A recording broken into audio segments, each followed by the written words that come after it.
didn't shut it all the way. I kind of it was almost shut, but it wasn't latched. Mm-hmm. And my cat ran in here, and all she wants to do is paw at the screen. Well, So, we're live with Vinny's cat and Vinny. We are back. Sorry about that, guys. A little problem on my end. I just lost connection. We are using Skype to have this talk, and we are back. Vinny is going to tweet out our new links, and we're going to go from there. So, Vinny, just let me know when we're all good to go. Yeah, I gotta find it. I am gotta find our new link first. That's very true. The Daily. Yeah, I'm trying to talk. I'm a hard typer. Yeah, you are dying over there. Thank you, Dennis. Thank you, Andrew, aka Philly Boy, for those new subscribers. Appreciate it.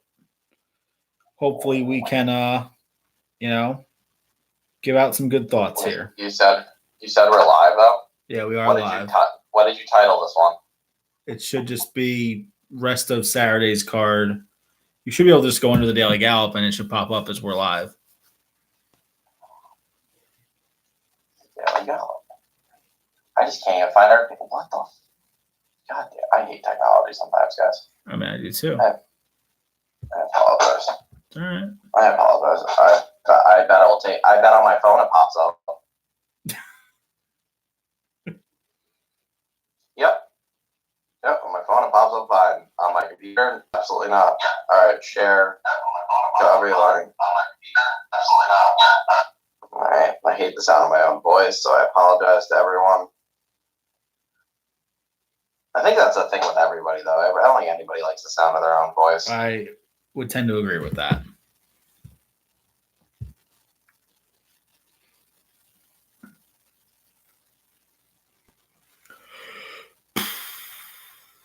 Paste. I'm gonna tag Dennis in this because Dennis and Marshall were. And Andrew also. So Philly Boy. Marshall. Oh, I'm a Philly boy. All right, Philly boy.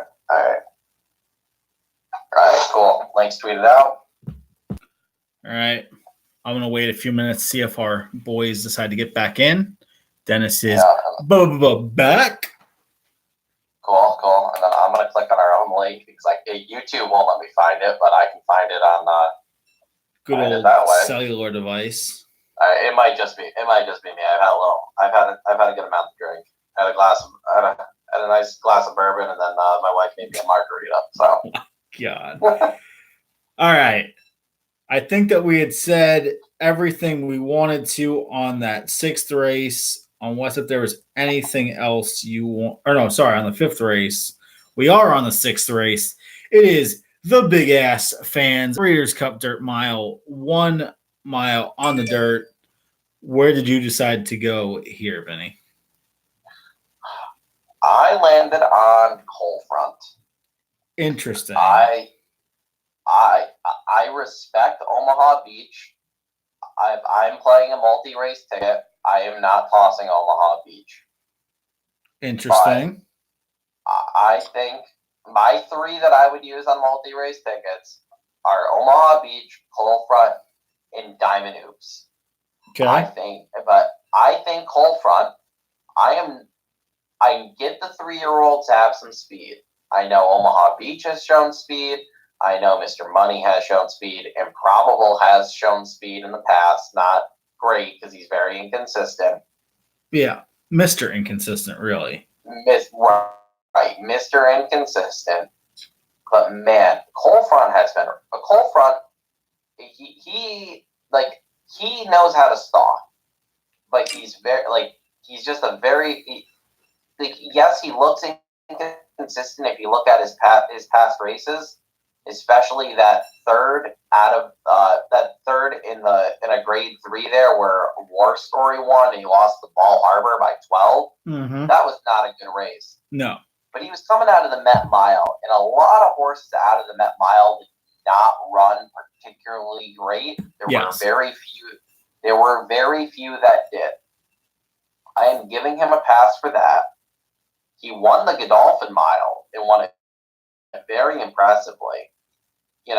I think that 99, yes, it was at Parks, but I think that high 90 that high 90 buyer is more consistent of what Cold Front has shown over the last year, I think there's a chance that, like, if Mr. Money and Omaha Beach are going at it, Cold Front just passes them turning for home, and I think good luck catching this horse once he has the lead in the stretch. So I landed on him. I just older horse going against younger, probably not. I wouldn't say one of the easiest spots, but I mean, I hate to say it, but I would take War Story over most of this 3-year-old class. I'm going to say a couple things. Number one, Flavian Pratt. Every single has a starter in every race. He ends up on the Korean Blue Chipper. I think it was Nick Luck, or it might have been Privman, said the horse is working out just as good as any other horse on the grounds. I know a lot of people like to say it's a lot of flack because the best horses should be working out very well on the track. But 20-1 could hit the exotics, and everyone will be like, why is this horse here? Well, because he's meant to be. Improbable, Mr. Inconsistent. This is the reason we can still win in racing. This horse was this year's Kentucky Derby favorite. I repeat, of the 20 horses that made the gate for the Derby, this horse had the lowest odds. For everyone who says this game is unbeatable, you play too many races and you don't pick your spots well. It's over. I feel better now. The one giant expectation. Sorry for my phone going off, guys. I'm going to turn that off right now. Hopefully it will make people less to text me. I got the head-to-head stuff going on right now. Everyone's sending their picks in for me and Vinny, and we're trying to do a podcast, guys. Can we chill out with the with the text stuff? So everything's off on my phone now. Let me get back to it. Giant expectations, 12-1 out of the one hole. Horse just missed winning. The Pat O'Brien lost to Catalina Cruiser, who ends up in the sprint. This horse is improving every race, and I think at 12-1, Gets Jose might surprise a lot of people in this spot. The horse I ended up actually as my top pick is the number 3, Spun to Run. Wanted to pick him in the PA Derby. Didn't. Just missed by a length and a half, ran 5th. Didn't have him on his race in the comeback. I get it, it's slow fractions. He ran 110 buyer. Even if you drop him 10 points, it's still 100. So I think he fits very well in this race. Mr. Money, I think, is just going to be Mr. Consistent. He's going to get a high 90 buyer. I think this horse is going to be right around the board. I think people, he's won 3 grade 3s, and they're like, oh, he ran the path of least resistance. Well, he did, and then he got ran down by Math Wizard in the PA Derby. Whether or not you say it's a bad race or a good race, I don't think Math Wizard is going to do anything in the Classic later on Saturday's card. But don't let this horse beat you at 7, 5-1, 9-2. I'm 100% against Omaha Beach, the number 5, Mike Smith in the iron. I'm just going to go ahead and say it. Great training job by Richard Mandela. He had 3 spots he could have gone. Classic, if he wanted Horse of the Year. The sprint to face probably the toughest sprint class of the last 2 or 3 years. So he brings him into the mile. If I'm looking at trainer intent, I think that he thinks that a lot went out of this horse, even though he's been working out very well. I think that last race got up, beat the freak known as Chance-a-Lot. I think the reason he picked the easiest spot because he might not have a 100% fit horse, and that this horse might not be 100%.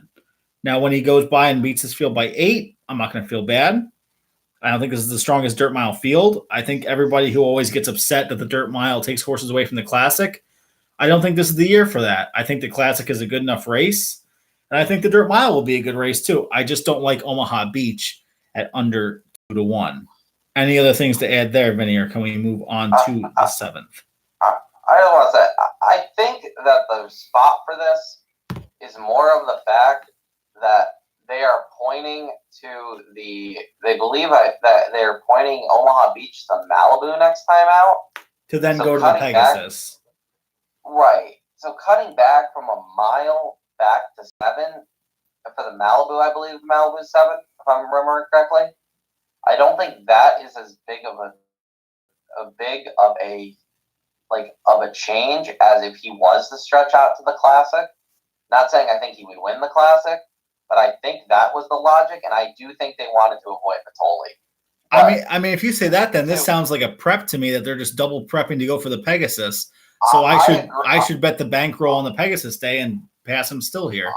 I agree with that. My only other concern with this is if you look at the pre-entries, a lot of horse defected out of the mile once Mandela firmly said Omaha Beach was coming here.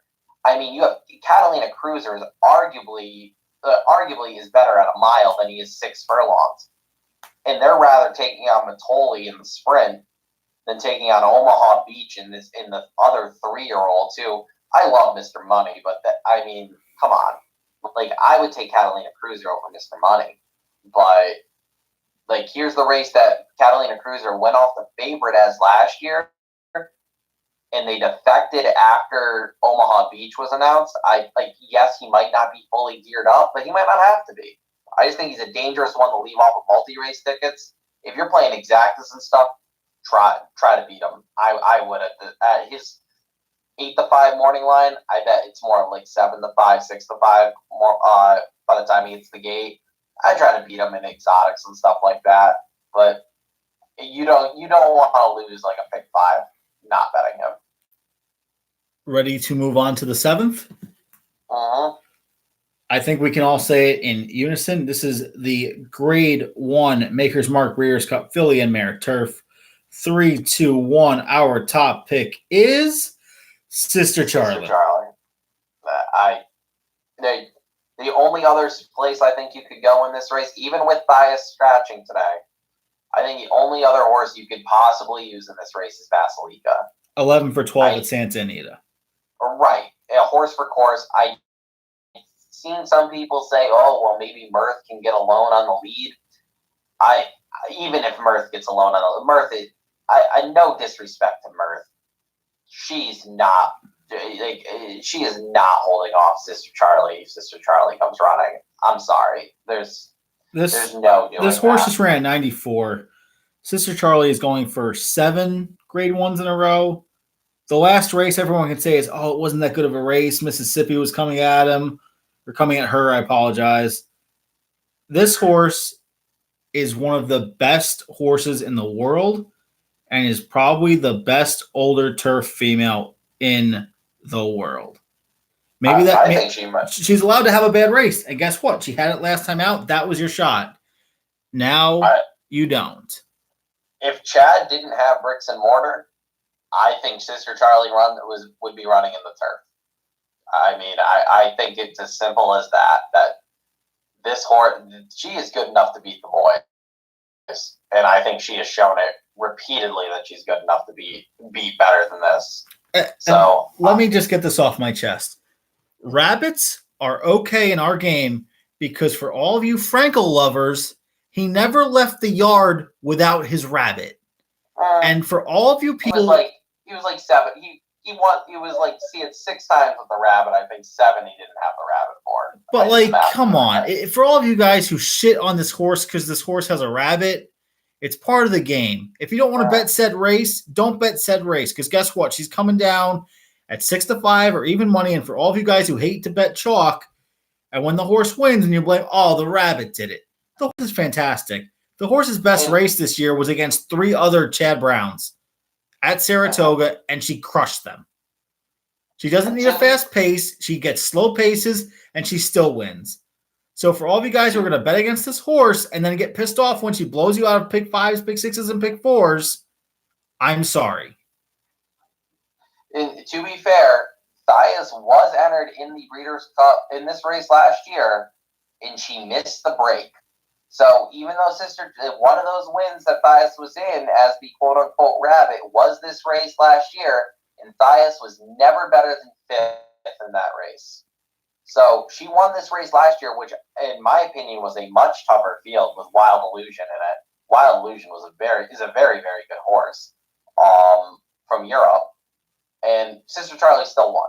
So I don't think she really needs Thias, but they're both owned by Peter Brandt, and whatever makes his best, Sister Charlie's his best horse. So whatever makes things easier on her, yeah, I would enter a horse that's not as good too, just to make sure my best horse gets a setup. So that's it for that race. I mean, Dennis, I love you. You say I shit on the connections for making them use a rabbit.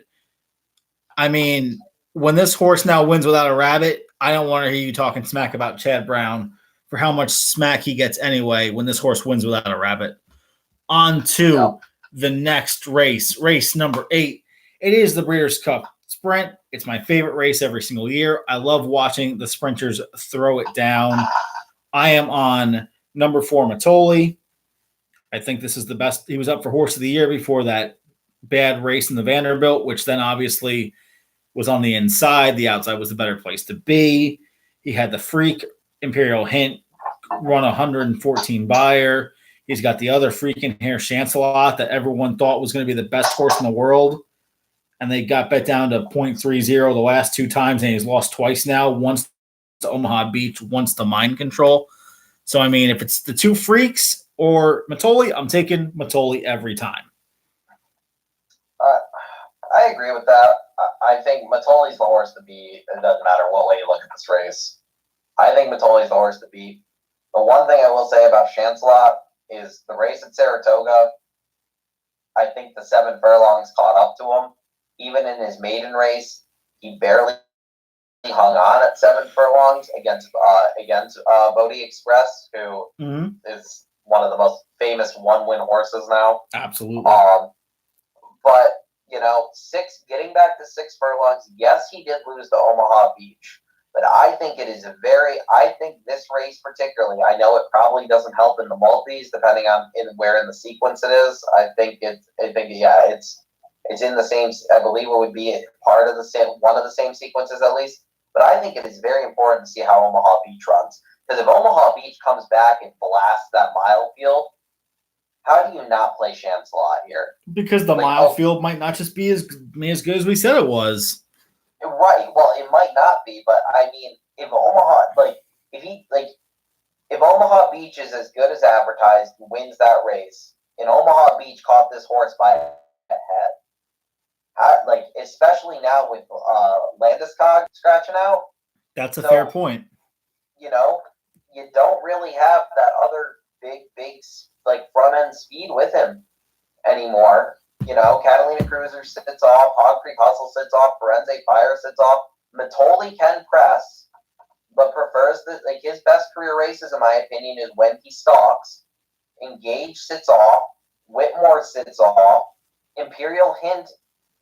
I think his best career races again are when he comes from he lets the pace go a little bit and then he pounces. There is a very big chance that Chancelot could be a lone one on the lead, and he gets Jose Ortiz instead of Jaramillo. They had a very good chance Chancelot can just take this group around, and as good as Matoli is, he might have a tough time catching him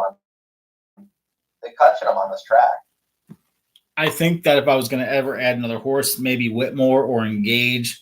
Whitmore, I thought, was at the end of his rope being 6, and then came flying to almost beat Engage in that last race. Thank God Engage got up, because that was one of my better bets of the Keeneland meet. Imperial Hint, I mean, him and Chancelot are working lights out in the morning.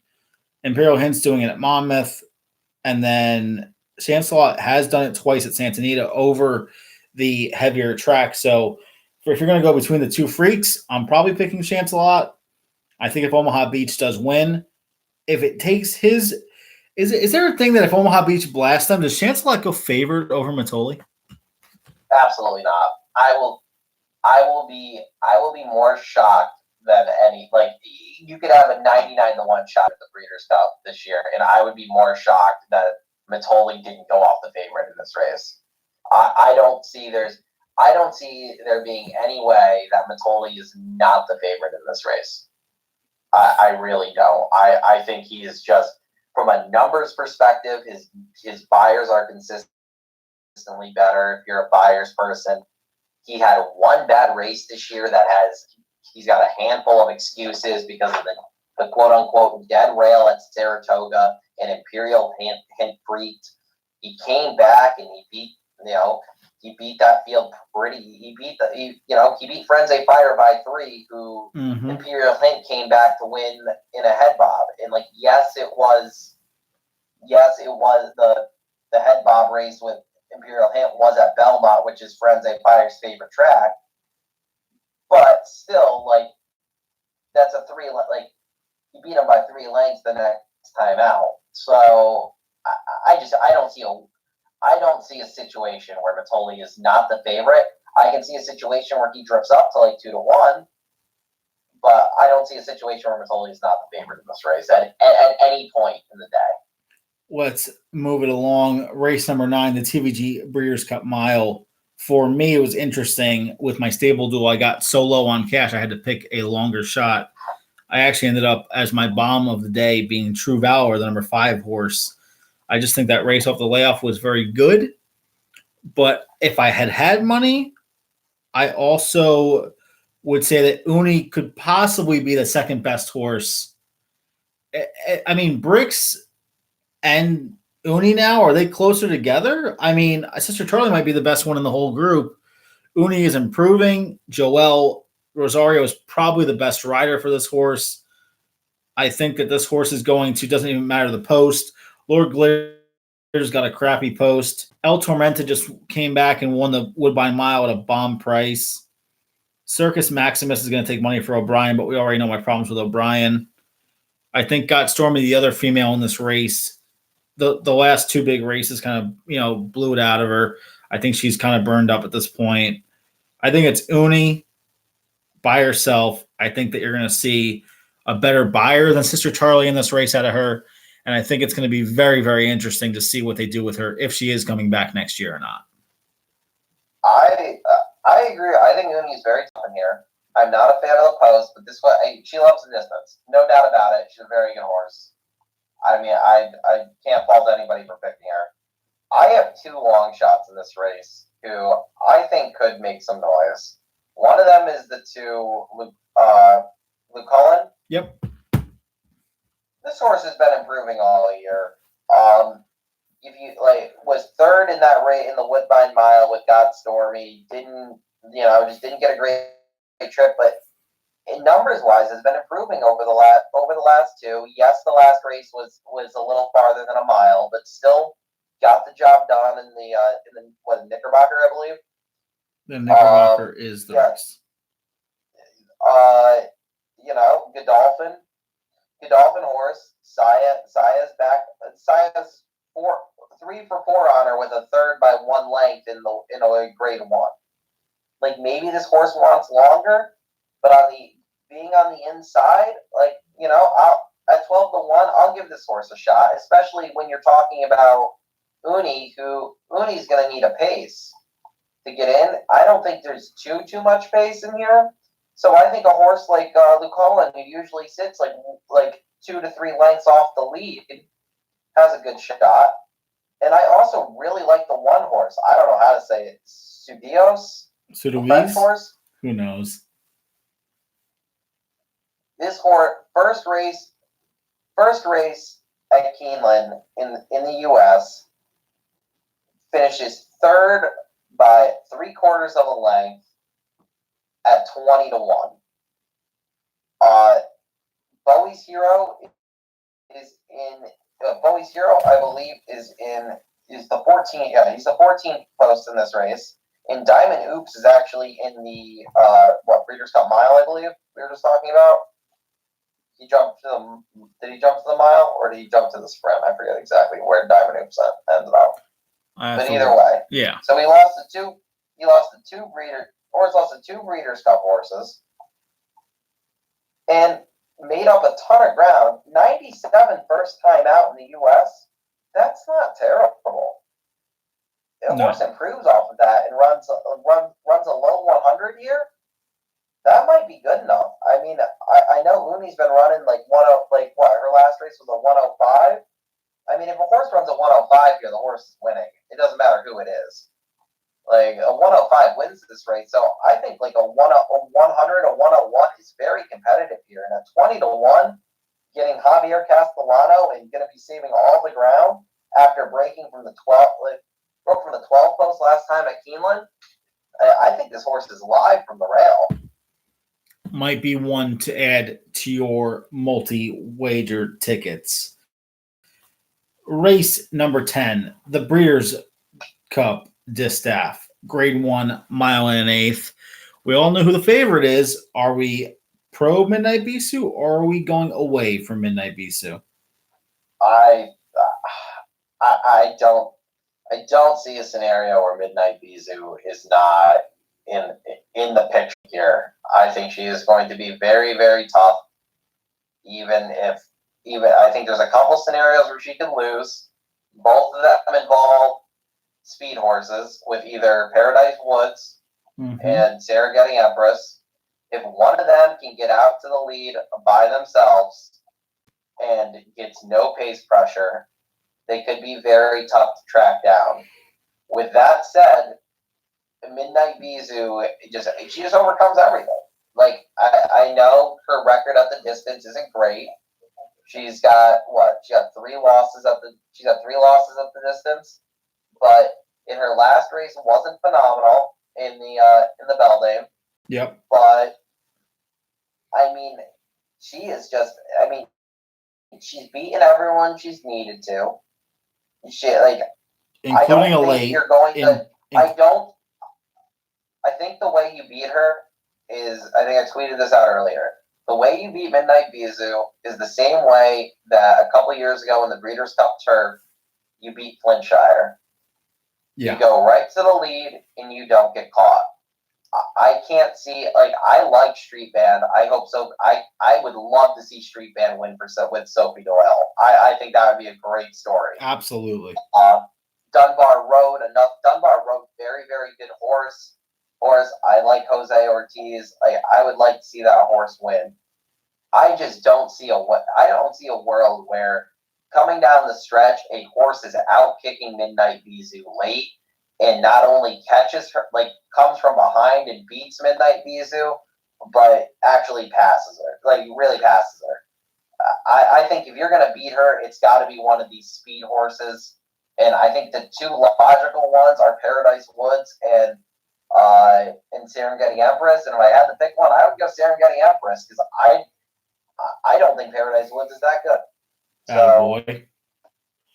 So, I mean, I'll do this real quick. If the in and out style of Midnight Bisou, she ran a 103, a 92, a 104, a 91. So going against my usual handicapping judgment, she should cycle back up to 100. I'm hoping she doesn't. Paradise Woods reminds me of a poor man's Unique Bella. I think she's going to go to the lead. I think that last race was probably all the improvement she's going to get out of John Sheriff's. I know she has the 107 in her back pocket, but I think that she's probably going to end up running either the same or a little bit worse than what she ran second time back. Dunbar Road, good horse, not fast enough. Could hit the board. Nice for the broodmare career. Secret Spice is another one that I just think might be a little bit too slow, but one that you have to watch the board with. I am all in on Serengeti Empress. I am sorry, JK. I know you had that big side bet with Craig Bernick on whether or not she'll win another grade 1. Hopefully I am wrong and you actually keep winning the bet. If she does win, I apologize for putting the hex on you. I am Serengeti Empress in this race. Okay. On to the next race. It is the Longines Breeders' Cup Turf. Vinny, start us off. I hate the chalk. I really don't want to chalk out here and take bricks and mortar. And I know a lot of people in the last couple of weeks have been like, "Oh, bricks and mortar can't get the distance." And I originally was on that wagon, and I really looked at his running lines. Nothing in this horse's running line suggests that he can't get him. He can't get that distance, and nothing says he's ever really even backed up. Fair enough. I think he might not get a great trip. He's had a couple races this year where he's been beating up on the American horses who clearly aren't in his league, and just he's had bad trips and still won. But this horse he's beaten Magic Wand twice this year, and Magic Wand's a very good European horse. He's beaten some other Chad Browns who are very good. But I mean, a horse getting a mile and a quarter, mile and a quarter, mile and an eighth, mile, this horse is getting distances, and he's drawing off at the end. Arlington Million, wins by 3/4 of a length, made up ground late. Mile and a quarter in the Manhattan, wins by a length and a half.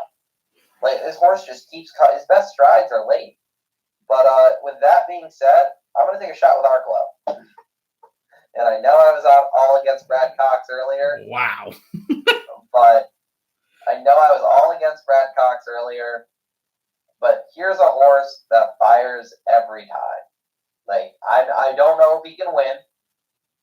I just think he's going to be. I think he's going to be one of those horses that is there at the end. If he's good enough to win, he'll win. If not, he's I would if you're a superfecta player, I think Arklow has to be on your ticket. His last race, he hasn't had a race outside the superfecta in a while, and even last year in the Breeders' Cup Turf, he took fourth by 11 lengths, but Magical and Enable were 9 lengths ahead of everybody else. Mm-hmm. And this horse finished 2 lengths behind Sadler's Joy, who was arguably one of the, at this point last year, was the best American horse. Yeah. So he finished 2 lengths behind what was considered the best American horse. And then what? He comes back this year, allowance race, he loses rider. Second race back, grade 1 Man of War, loses by a neck to Channel Maker, loses by a neck again in the Belmont Gold Cup going 2 miles. Bowling Green comes in third by a half a length to Channel Cat, who went gate the wire, and Yacht Primo, who was also on the lead. So lost the 2 pace horses who the speed was favoring at that point at Saratoga. Yeah. I can forgive the race at Kentucky Downs because Kentucky Downs is a weird track. Still came in second.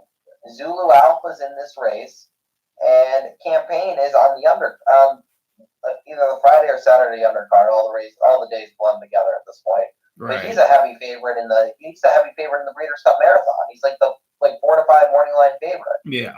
And then he finally gets his grade 1 win last time over Channel Maker and Sadler's Joy, who he finished behind last year in the Breeders' Cup, and he pops a career best buyer. I think he fits, and at 12-1, I think if you're not sold on bricks and mortar, I think he's a very logical play at 12-1. I'm going to keep this very simple. Bricks, you're my boy. If you want to single, you can single. The only other horse I would like to go with, Old Persian, William Buick. I always try and pick a Charlie Appleby, William Buick combo every year at the Breeders' Cup. This will be that. The horse was phenomenal in Dubai. Came back, won the Northern Dancer. Don't really know what he beat. Obviously, going off at under even money proves that. 9-10, 10-9 for me in the turf. The race everybody has been waiting for, and everyone always has to comment on. Race number 12, the Breeders' Cup Classic. 1.25 miles. Vinny, start us off. This is just one of I forget who said it earlier, but this is a race of you go with who you hate the least. This is for a very competitive classic field. Zero superstars in this field. Mackenzie, if we talk to certain people, but I'm in the minority on that. I agree with you on that. I think he's a very good horse, not a great horse. With that being said, I feel like you have to use a few here. If I had to really choose one horse, though, it's Vino Rosso. My man, we agree. If I really had to choose one, I would choose Vino Rosso. I am not a fan of the price, though. At 4-1, that's not the price I want. So I'm probably going to use somebody else over him just because of the price. Mm-hmm. But this horse, ever since he won the Gold Cup, this was the goal, was the Breeders' Cup. So after the Gold Cup, they gave him a little bit of a layoff. He runs in the Whitney. 1.1 miles, not his distance. He runs third to Mackenzie and Yoshida, doesn't run a bad race. comes back, 1.25 mile prep in the Gold Cup, so second off the layoff, runs a winning race, questionable DQ. I'm not going to hold that against him. Him and Code of Honor got the same buyer. Yes, Code of Honor was put up, but I'm in the camp that they could have gone around again, and Vino wasn't letting Code of Honor pass him. And I really like Code of Honor. Agreed. But third race off the layoff, this has been the reason they shipped him out to the Gold Cup was to see if he liked Santa Anita. He did. Pletcher's shipping him the same amount of time as he shipped him the race before.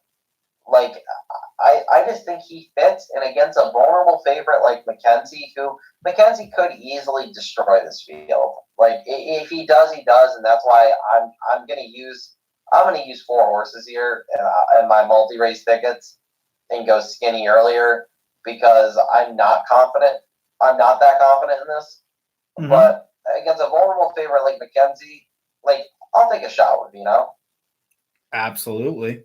I mean, so let's get my little rant out of the way. It's the last race. It's 10:35 at night. I still got a bunch of stuff to put up for the Gallop too, so I apologize if this is short and sweet.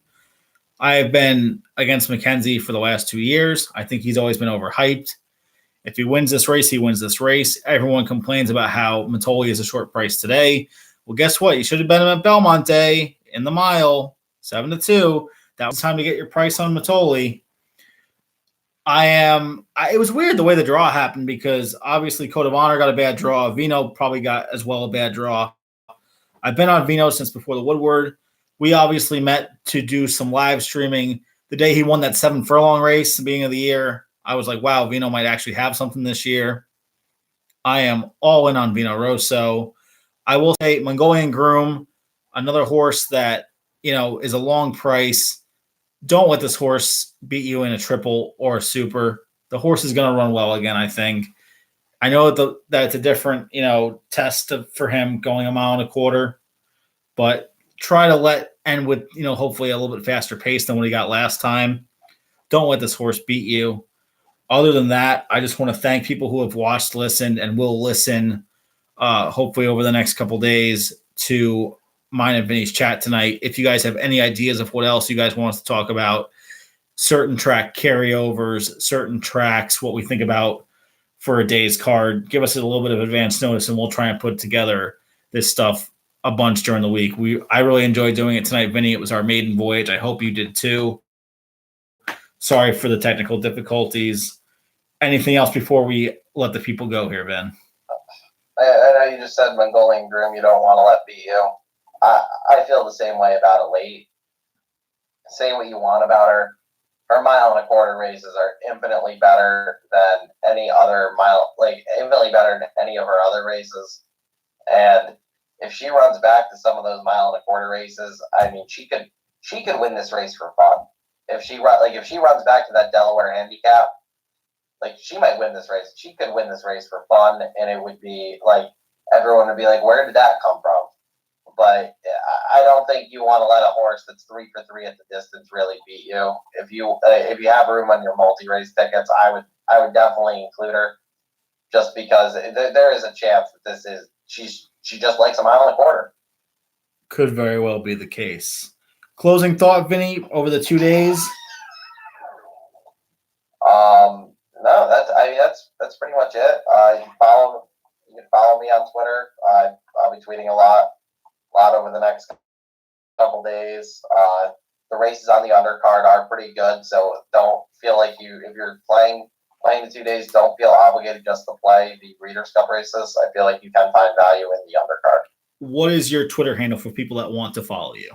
At Picks by Dynasty. You can find me at Picks by Dynasty, or if you already follow the Daily Gallop, I am in my Twitter is in the pin tweet. So for me, I am also in the pin tweet at Handy_Capper, at the Daily Gallop for the main website page. Obviously, if you also like to listen to other podcasts, In the Money podcast with Pierre Thomas Fornatel at Looms Boldly. We have the Redboard Rewind going over the Stable Duel stuff for the Free rolls going over the next couple days. If you're a young kid into fantasy sports, definitely check out Stable Duel over the next 2 days. Other than that, my name is Spencer Luganbuehl, and we will see you next time.